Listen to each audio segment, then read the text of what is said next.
All right, everyone, we're going to wait a few minutes here and see if we can wait for a few more people to join us. And yeah.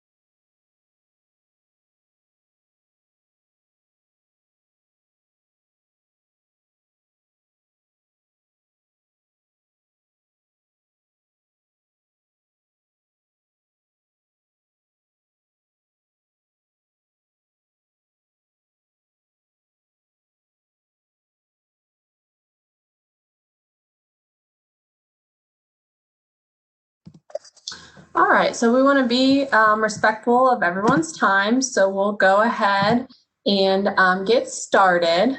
So thank you all for joining us tonight. My name is Paige. I work here in the undergraduate admissions office, and with me we have several panelists from lots of different departments around campus that all support students in one way or another. And they're going to share how they can help you this evening. And so I think all of our panelists are here now, so that is a good sign. And we will be recording the session, so if you want to refer back to anything later on, this will be on our website in the next few days. And so this is our third of our Inclusive Excellence series. And we're really excited. All of our other Inclusive Excellence series are recorded and on our website as well. So before we get started, we just want to talk about what Inclusive Excellence means to the university. So in an effort to recruit a more diverse student body, the admissions office presents this series in partnershp with our Inclusive Excellence that we have all over campus. And Inclusive Excellence is a broad definition of diversity that melds inclusiveness and academic excellence all into one. Because to be excellent, we must be inclusive. I encourage you to go to our website and look up some of our mission and opportunity for inclusive excellence here on campus. And so I did look at all of our attendees today. We have a mixture of juniors and seniors in high school, which is awesome, as well as some transfer students, and maybe even a current student or two is on here. But if you are a high school senior and you haven't applied yet, I would definitely encourage you to apply as soon as possible. Our application is completely free and is available at wright.edu/apply. And so that kind of leads me to my next slide here, where we're talking about, where to start. As a first generation student, especially in the admissions office, we see that a lot of folks just do not know where to start. If you've never had anyone in your family or your parents have never been to college, it can be kind of an intimidating process. And then there's all of these I'm going to say weird for a lack of a better term, college terms that we all throw away, all the panelists we throw around all day, every day. And it's important for us to, speak to students like they've never heard any of these words. And so some of the advice that I got from some of the folks in the admissions office that they would like you to know is to explore and ask questions, whether that's explore Wright State or other colleges. So you all are already doing a great job of that already by even just joining us for tonight's session. But it is to apply. Once you apply, a lot of things become available to you. Once you show that you're interested in us, we communicate with you more often when we're available.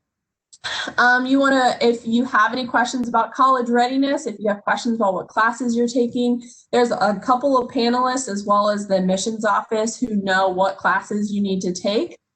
And then we definitely encourage you to finish high school off strong. And if you have don't start slacking off this, the next semester of your senior year. There's lots of opportunities for you to continue to grow and become college ready by taking those little more challenging coursework. And then, of course, lastly is to reach out. Again, you guys are already doing it by joining us on this event tonight. And so always feel free. We'll have contact information at the end to reach out to the admissions office or to any of the panelists while you're here. And so we will finally get to the panel. I'm going to stop sharing this little presentation so you can see all of our panelists' faces. And to start off, we're going to have our representative from Raider Connect, Rainey, and she's going to start us off today. Hello, everyone. Can you hear me? Okay, I just wanted to make sure. Okay, my name is Rainey June. I'm an Enrollment Services Coordinator at Raider Connect. We actually incorporate the bursar, registrar, and financial aid aspect of the university. So there are a few things that we always like to remind students, especially incoming or returning or even transfer students, is that you want to make sure that you are filing a FAFSA for the 21-22 school year. It is never too soon. You're going to be using your 2019 tax information. Things that we want to remind people about the FAFSA is, as we download the FAFSAs, 1 out of every 3 students is chosen for verification. So you are not in it alone. This is a government mandated thing. So when you are, you get your eligibility requirements would come up, and you would have to turn in things like common area in the household. Sometimes you'll have to turn in tax information. I just want you to realize that we are going to be asking for these things. It is not uncommon. We are putting out new avenues to try and be able to submit some of that stuff a little bit more quickly. But right now, we need people to be watching their Wright State emails after they file a FAFSA and are admitted. The other thing we always want to talk about too is that we do have an online scholarship application that is open right now. It is a very competitive scholarship. It is open to the whole university. So you have to be an admitted student in order to actually get into the scholarship application, because it will be off of your Wings Express. So early admission is a bonus, because the on-site scholarship application will only be open until February 1st. Thing you will need to make sure is you will be writing an essay for that also, and you will need references. So please make sure you always check with a reference prior to putting them on the reference list, because if they don't return a response back to us, it's like you didn't have one. So kind of take a moment to actually go out there and think about what you're going to say in your essay, get your references on board. We also do have some academic performance scholarships that are out there also. And on this, you're going to see some of those things that are coming up. This year, we are going to be doing some tiers on some of the scholarships. They are still in the exploration of how they're going to complete them. But I do know if you have like a 3.2 GPA in high school, you will be getting some sort of scholarship. Also, there are transfer scholarships for those of you that are coming in with like associate's degrees. So we want to be looking at that information at all times. Give me 1 second here. Sorry, I lost my page shut down. I'm sorry. It never fails, right? When you're trying to do something. Well, yeah, while you're doing that, we did have a question. When should a student fill out their FAFSA? Right now, you should actually be doing it. It opened October 1st for the 21-22 school year. So you definitely want to be doing it right away. A lot of schools have priority deadlines. We are going to start downloading the FAFSA actually within the next week or two. So we will start putting out eligibility requirements as soon as December. Our priority deadline for the scholarship as well as the FAFSA is February 1st. You always want to have them completed prior to then, so that you can always get the most amount of money available to you. So those are some of the things that you really want to be on top of.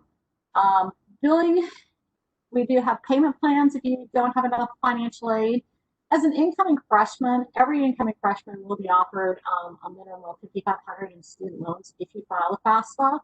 But then you can always try for the other free money based on that, depending on what your expected family contribution is.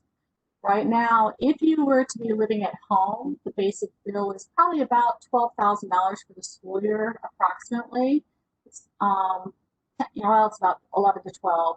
So we want to make sure that you have your financial aid in alignment prior to the start of school. If you are living on campus in our housing, that would have then raised the bill up to about $2,200 for the year. So you want to be on top of what you're looking at to make sure that you have enough financial aid to cover a lot of that. We do have payment plans, and we only bill one term at a time. So that's something you want to make sure. For fall, we will bill that one separate from spring. So you don't have to worry about having all the money immediately. If you're financially coming, you have some extra bills that are due, you have time to actually make a payment plan and get it paid off by November, so that when the spring bill comes out, you have time to then go in and get the remaining bill paid. So that's pretty much what I've got really quick. If you have questions, we do a lot of different financial aid stuff that is available. Our Raider Connect webpage, I'm going to put that on in the chat for you. It is a very informational. It talks about all the different financial aid, the scholarships. There are external scholarships out there that you definitely want to go out and be looking at. You want to apply for every scholarship that you possibly can. If you're still in high school, make sure you talk to your guidance counselors, because they do have local scholarships for a lot of their schools. Any type of free money you can get, you want to get. There's nothing too small to accept, because you always want something to help pay the bill. Okay, thanks. And I did just want to remind everyone that we do have the chat and the Q&A feature, so that if you do have any questions, feel free to put them in there at any time. We did have another question. In one moment, let me pull it up here. If they're having trouble with the FAFSA, is there anyone that they can reach out to? I know that you can reach out to the admissions office. When you're having trouble filing the FAFSA, you can always contact Raider Connect, but actually your best bet would be to actually contact FAFSA themselves. That is really the best. They are the experts. They do have people that are actually out there that do this all day long. They even have them into the evening. It's 1-800-4FED-AID, and they can actually help you if you're having questions about filing the FAFSA, or give us a call at Raider Connect. We will be happy to help you. If it's something we can answer easily, we will be happy to do it with you and get you through it. We do some FAFSA workshops, so if you really have, want to sit down and try and do it, we can Skype in or do a WebEx into you, and we can work with you at trying to fill it out. All right, awesome. So kind of what me and Rainey just talked about is all the things that take place as you're, approaching starting at Wright State. But these next groups of folks are going to talk about, once you're here at Wright State, how can we support you and how can we make sure that you have the best, experience, and that you are having a successful graduation in 4 years. So I'm going to pass it over to Dan, Destiny, and Bob.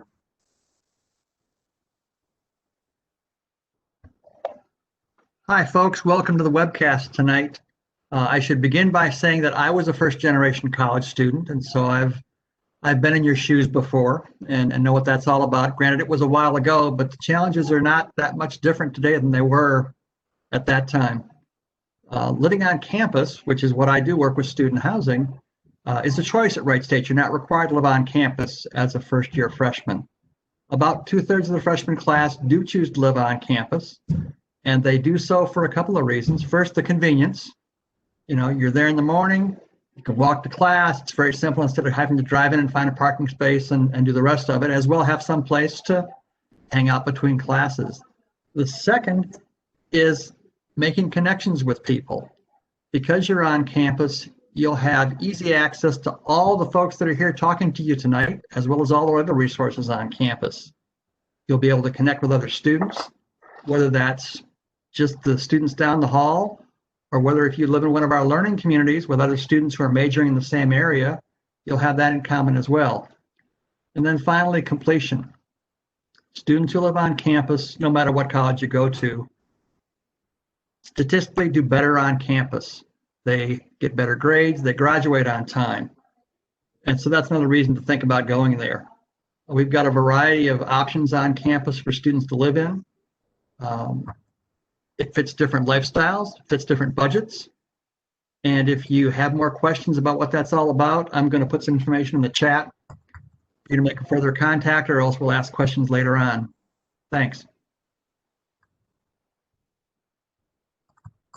Hello, my name's Destiny. I work in student advocacy and wellness, and basically that is a very large service for students that helps access resources whenever things are happening in the classroom, outside the classroom, that get in the way of you being here and successful and completing the goals that you have for yourself.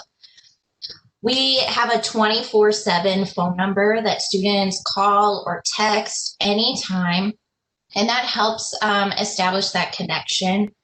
But what we want to make sure you know about is that we have the student advocacy component.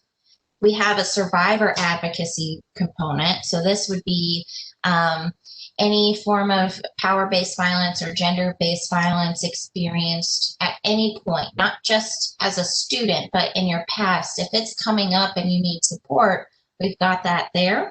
We also have the Radar Food Pantry, which is pretty cool, Radar Closet.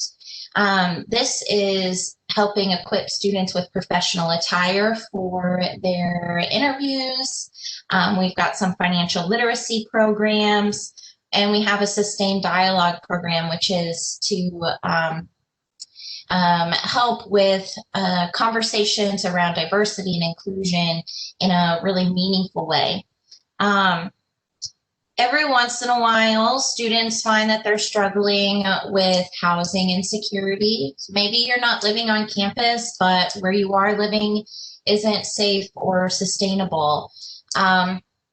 We can help you figure out where to go next. Maybe you're living on campus, but you are having trouble making ends meet financially.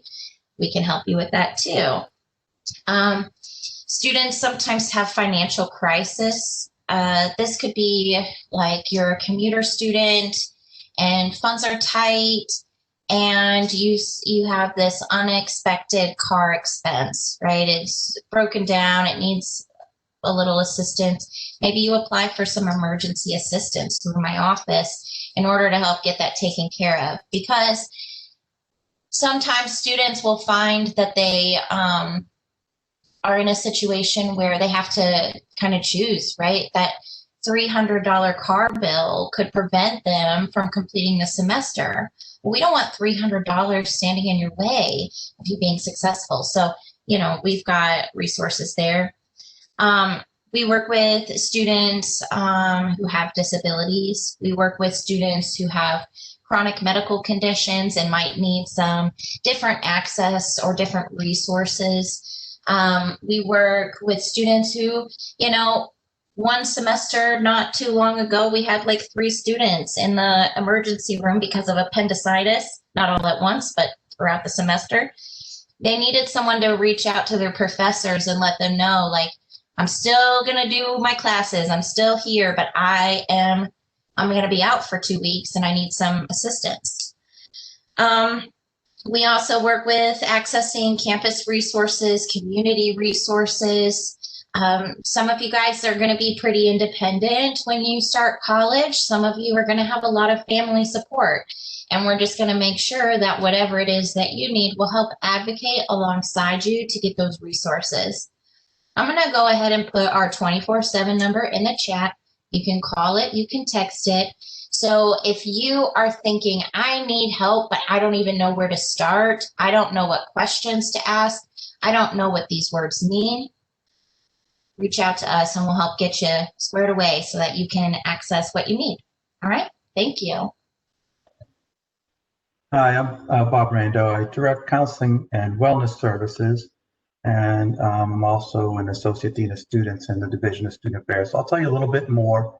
Both Dan's department and Destiny's department are part of Student Affairs, and talk a little bit more about all the Student Affairs has in terms of helping you build connections, because we do know that students who kind of engage with the campus and the campus community are more successful. That's one of the reasons why living on campus is very helpful.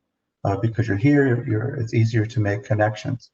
But we also have our student engagement or student leadership and engagement department that houses all of our student organizations, supports and supervises our fraternity and sororities, and has leadership training and programs in that area.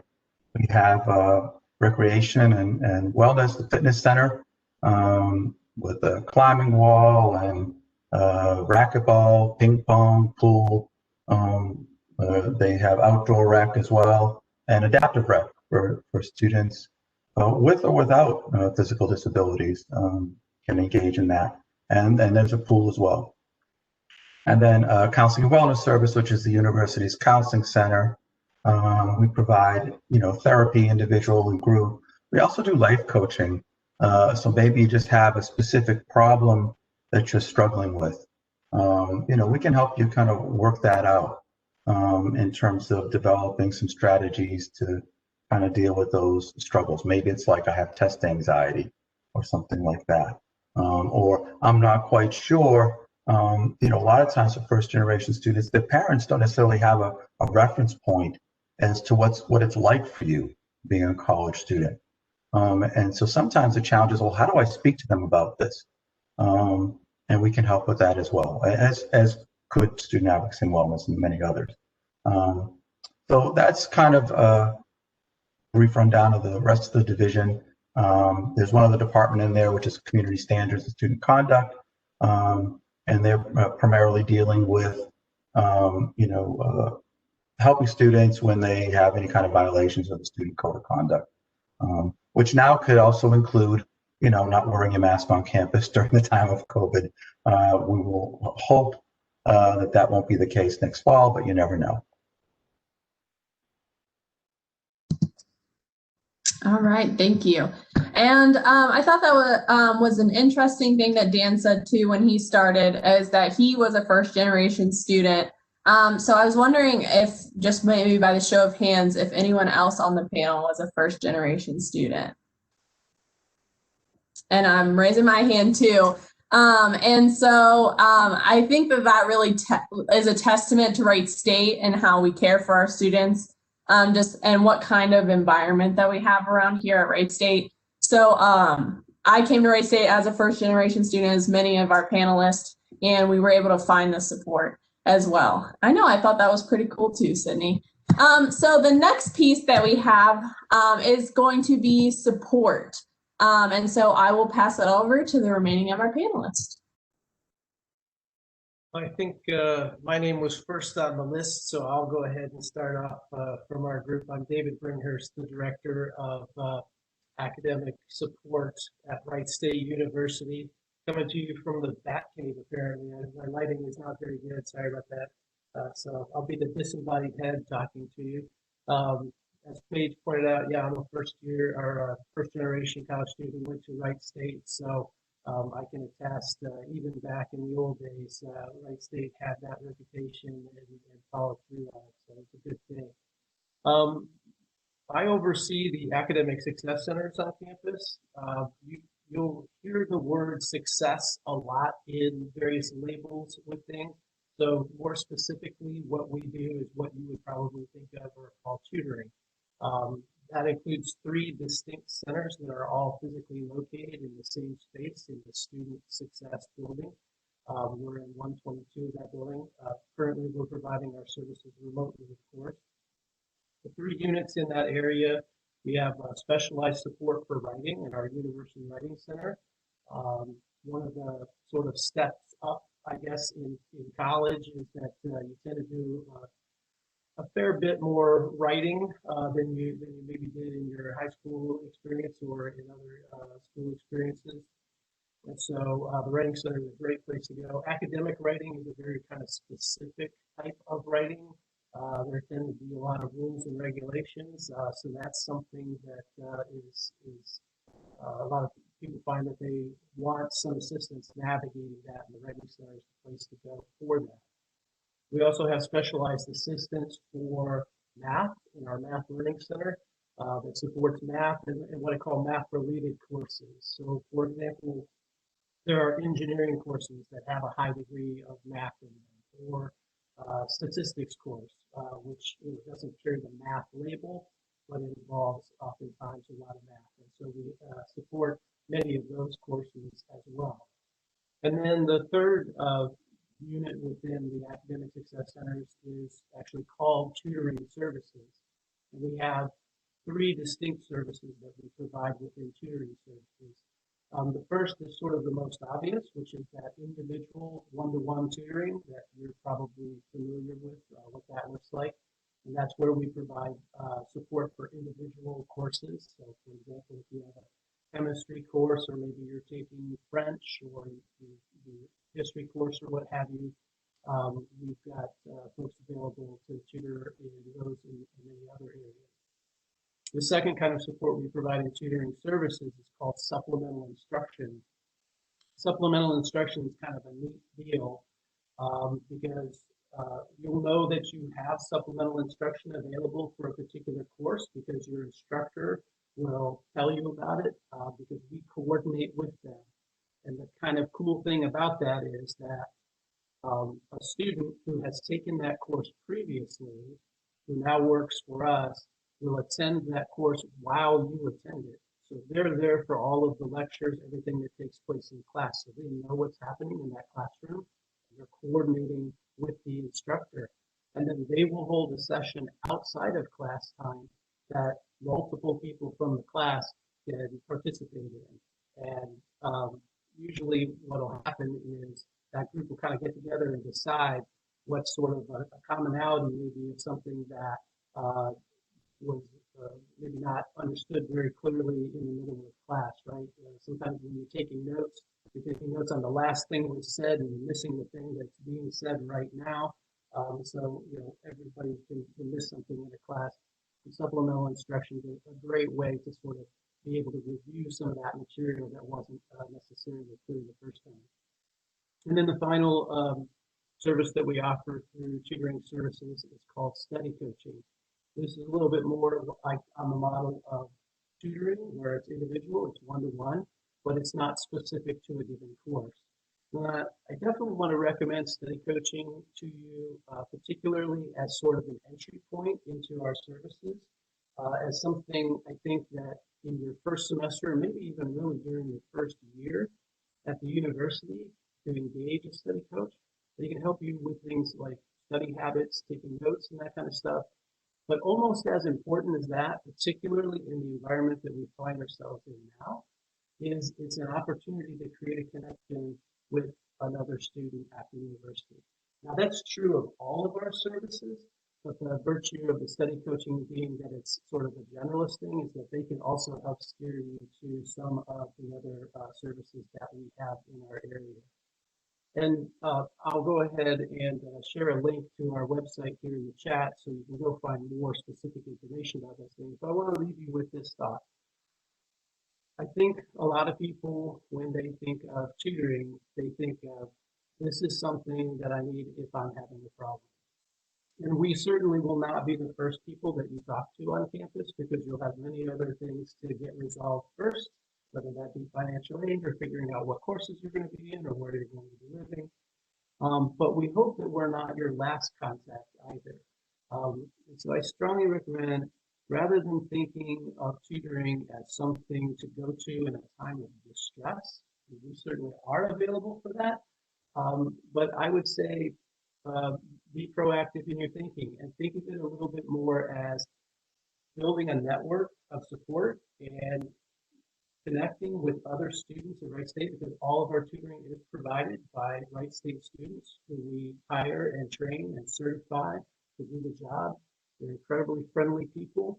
They've been in your position. They know the campus. They know the courses. They've been navigating college for at least a year, or in many cases, multiple years. And they can be a great contact point for you. And you never know, you also might end up making a friend. So I highly recommend it. These are services that are offered at no additional cost. The cost isn't a barrier. They're very friendly people who know what they're doing and who can be a great service to you.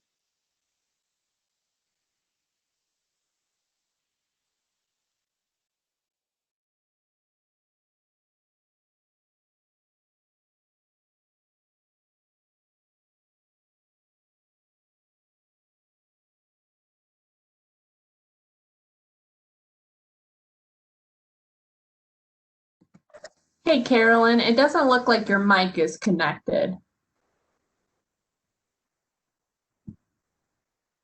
I could talk if you want, real quick. Yeah, if you want to go ahead and while she's working that out. Sure. So my name is Seth Gordon. I'm the director of the student retention team, and I manage a group of people called success coaches. And just like all of the great athletes, all the people that we respect, nobody is successful alone. Nobody gets through college alone. Nobody comes in and just does it all themselves. And what you're hearing over and over again right now tonight is that there's a wide network of people who are here to help you figure out how college works. And it's confusing. There's a lot of moving parts, and it's a really big time commitment. So the success coaches, which Carolyn is one of, are there to answer what we call our early alert system. And that's when faculty members identify people in their classes who are not showing up to class or are in danger of not passing. And our specialized team, similar to what the advocates do, are there very specifically to help you figure out how to make sense of a difficult academic semester, whatever that challenge could be. I think one of the biggest challenges, at least for me as a first generation college student, was not understanding the time commitment that college takes, right? I don't read very fast. And so that was a real eye opener to me. We would have hundreds of pages to read every week. And I find myself in the library for hours on hours.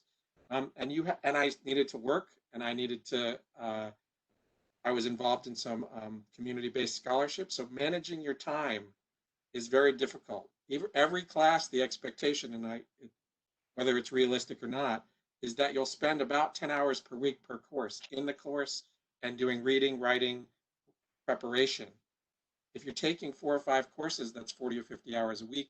You might need to work. That's another 20 to 30 hours a week. You need to sleep, you need to eat. And sometimes that can all get really overwhelming, and that assumes everything's going well. So the success coaches are there if a faculty member identifies you, or if you just identify that you're just lost and can't figure out quite how to make sense of college. That's what the success coaches are there for.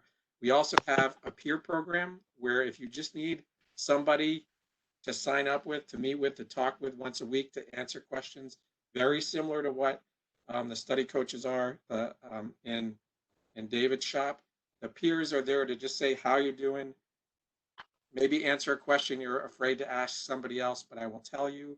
And I work with veterans. I also direct the Veterans Center. And using the word help can be a bad word. Ask for help. Reach out. If you want to be successful in college, that's the best advice. And Carolyn, who's one of our success coaches, has spent a lot more time working with first generation students than I have. And she might have some very specific advice. So I'm going to put in the Peer Success Program link and let Carolyn take it away.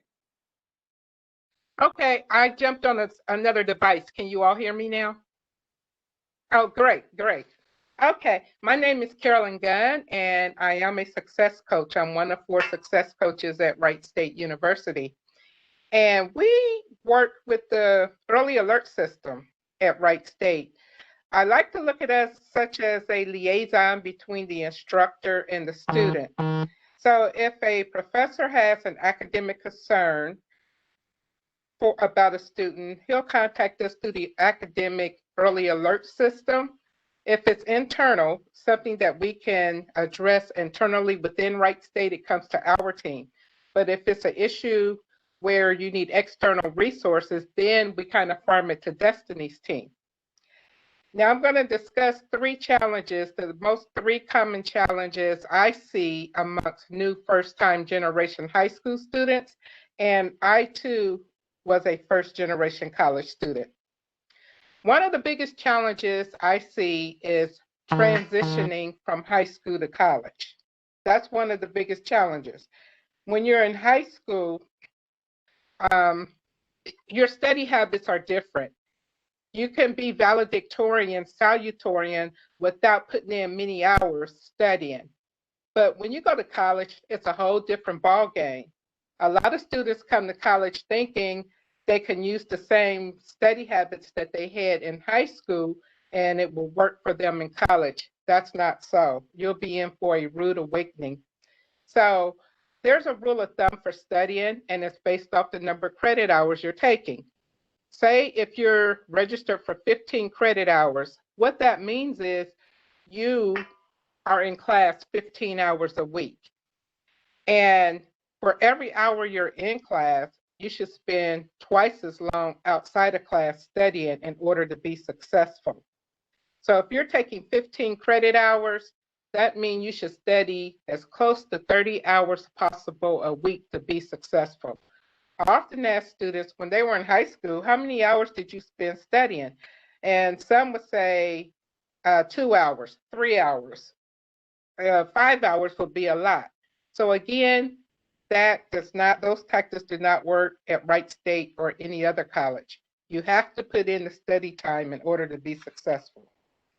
Another thing that's hard to transition is when you're in high school, you have structure. You're under your parents' roof. They tell you when to go to bed. They tell you when to eat. They tell you everything. But especially if you're staying on campus, you no longer have that structure.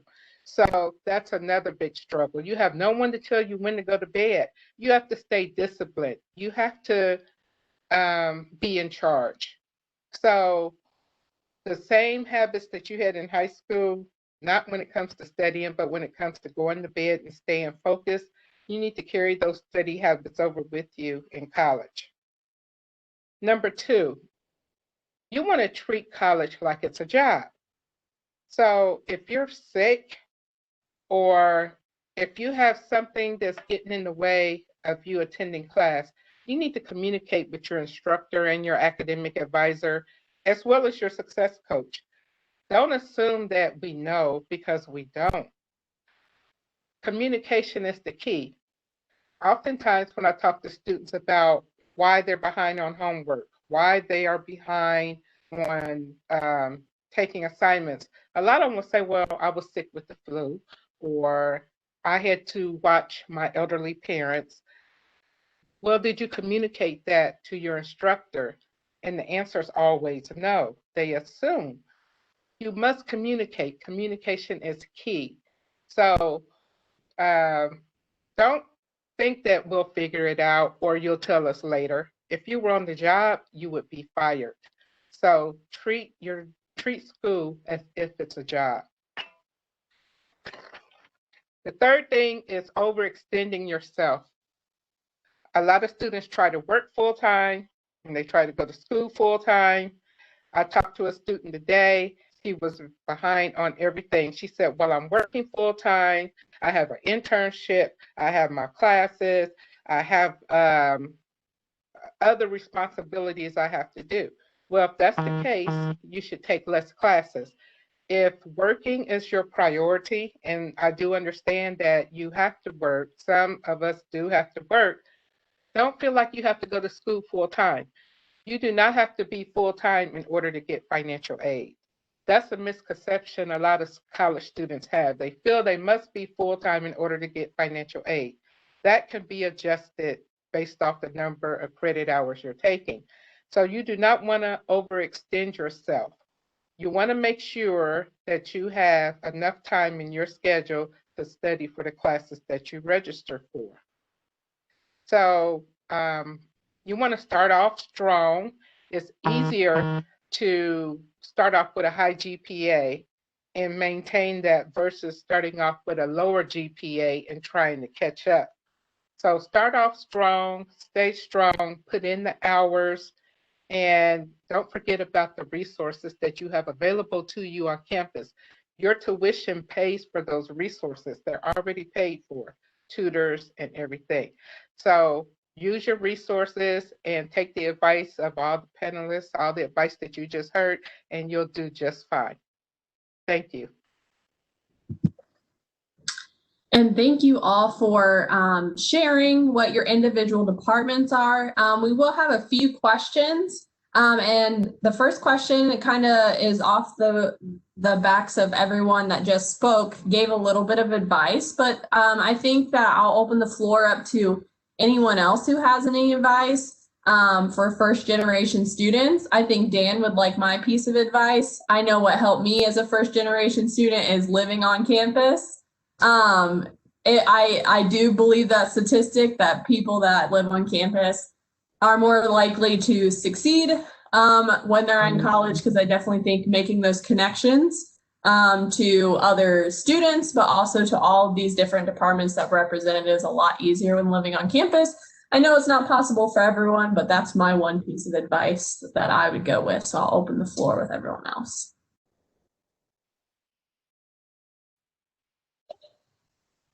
I would say build a relationship with your professors every single semester. Use office hours, even if they're virtual, because we don't know what the future holds, but use those office hours, ask questions. You know, if you build a strong relationship with them, it'll be easier to ask questions when you have them. And you're going to build in opportunities to have references when you go to apply for jobs as undergraduate students, after graduation, when you apply to graduate school, should that be the direction you go.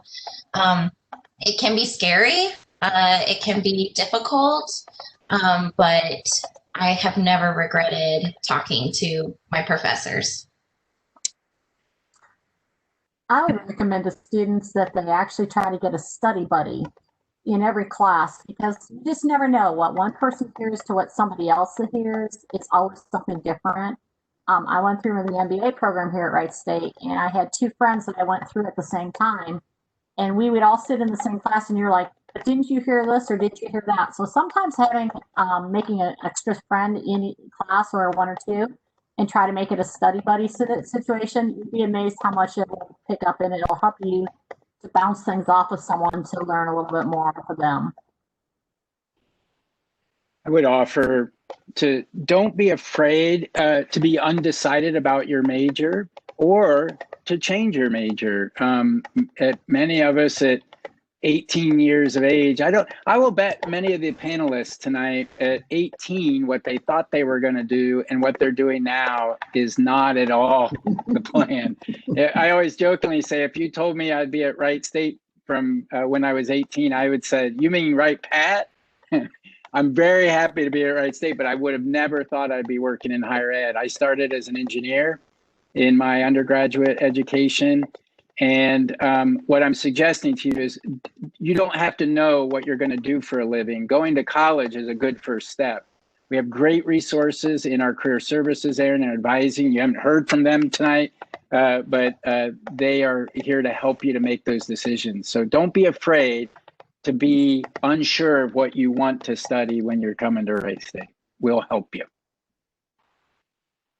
My bit of advice would be that if you have to work, or if you want to work while you're at college, get a job on campus, not off campus. The employers on campus are very understanding of the different times of the year when there's heavy things to do, you know, exams and studying and so forth. But it's also one more way to connect with somebody on campus. You'll find students who work are as successful as students who live on campus because they make those connections. And there's somebody there to say, you know what, if you got a question, why don't you go call so-and-so? Because we all know each other, we work together, and we know how to get students hooked up so they can do well. Yeah, you hear the word connection in a lot of these, make connections, right? That's the advice in a lot of these things. And I think that that's super important. When you get out into the work world, some of you may already be there in some fashion. And somebody said this earlier, like nobody achieves their stuff on their own. And so that's what building these connections is really about. And I think the other thing I would say is give some thought to what's happening to you right now, where you're at in your life. This is a transitionary stage for you. Carolyn mentioned earlier that when you're in high school and all of your grade school, things are pretty laid out for you. There's a path to take, and it's pretty regimented of what you're going to do. College begins the transition into you taking over your life and you making decisions for yourself and stepping out into the quote unquote real world. You don't have to have everything figured out right now, but this begins that process. And so building those networks, looking for a variety of experiences. As Tim said, most of us probably didn't end up where we thought we were going to end up. That happens to a lot of people. Completely natural thing to have happen. But the more experiences you're giving yourself over to and giving yourself an opportunity to have, the more connections you're making, the more the world opens up for you and a wealth of opportunities. Don't be afraid of it. Some things aren't going to work out, but a lot of them will. And I think that to me is the theme when I think about all the connections and stuff. Just getting involved in doing things on campus is a great start for the rest of your day. The next question is, we've talked a lot about how it's going to be really challenging, but I think right now is more challenging than we have even prepared for with everything going on with COVID. So if every panelist or if just a few panelists just want to talk about how they had to change or the importance of change to support students around the current pandemic.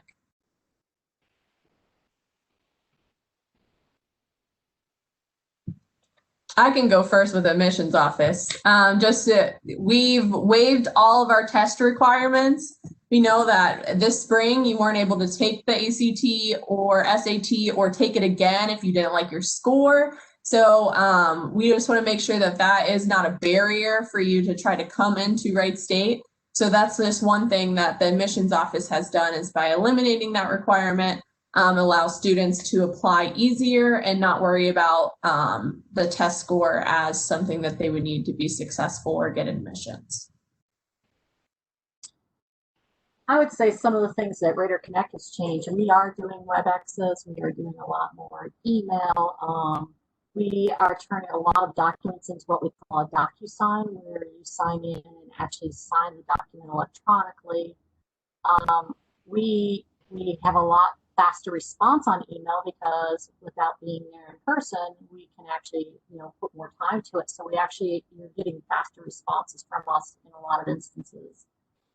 We had to learn how to answer phones from home. That was a trick and a half for the whole university, but we are doing it. So sometimes if you feel like you get disconnected, it's not always on purpose, let me tell you. But yeah, our job has changed a bit, but I think some things we have become very much more efficient, and we've made, try to make it a little bit easier for you guys to navigate through things. We never used to take certain documents, via email. Now we are. Now we're putting them into some secured sites that you can, upload tax information and stuff like that and send it to us if you need be. So we've worked hard at trying to make it so you can submit stuff without having to come in person, which we didn't have the capabilities of previously.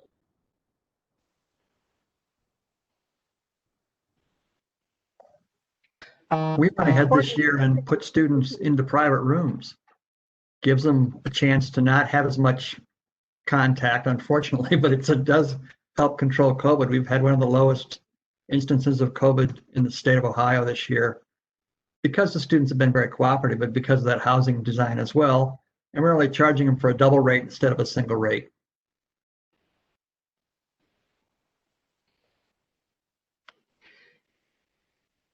For the student retention team, I could say we're exercising more flexibility in reaching out to students. Instead of calling during the traditional 8:30 to 5, some of us have found maybe calling till 7 or 8, we have better luck at reaching students.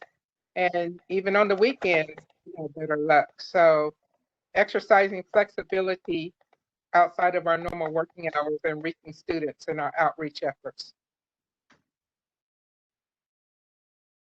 I think I kind of taking exercise in a different direction.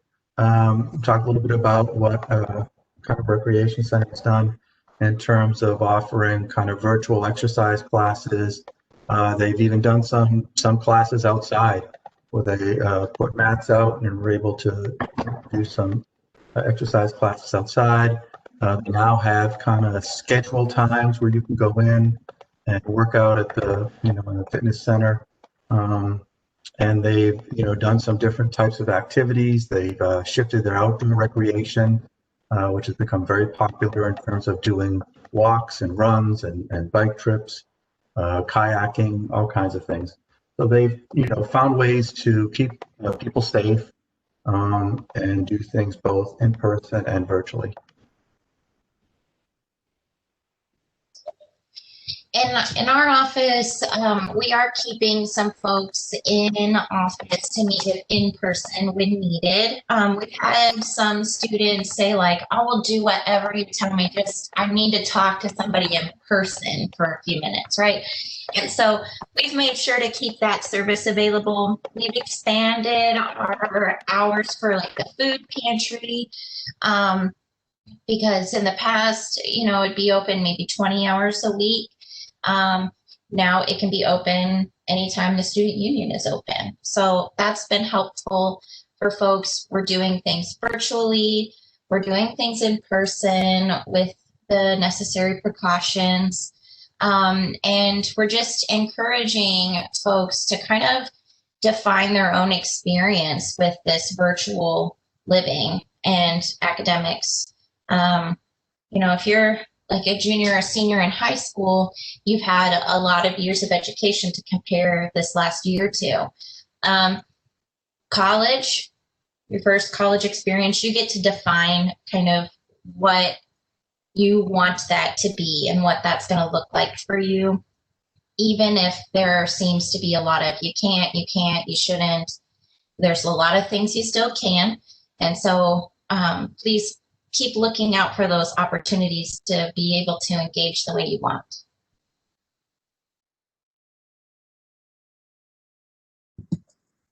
So we're heading to the end of our time. So I just want to thank all of our attendees, all of our panelists for being here. I'm going to share my screen once again. Let me make sure I have it all up here, right? But it has all of our contact information as well as a little QR code. So if you are on your computer right now, you just want to hold your phone up, you can connect with us that way. And if you need to talk to any of our panelists, you can go to our website, find their information. They put a lot of the information in the chat, but also the admissions office is a great resource to help you get connected to these folks as well. So that is all that I have tonight. We'll be around for a few more minutes if any more questions pop up in the chat or the Q&A. And thank you again for joining us.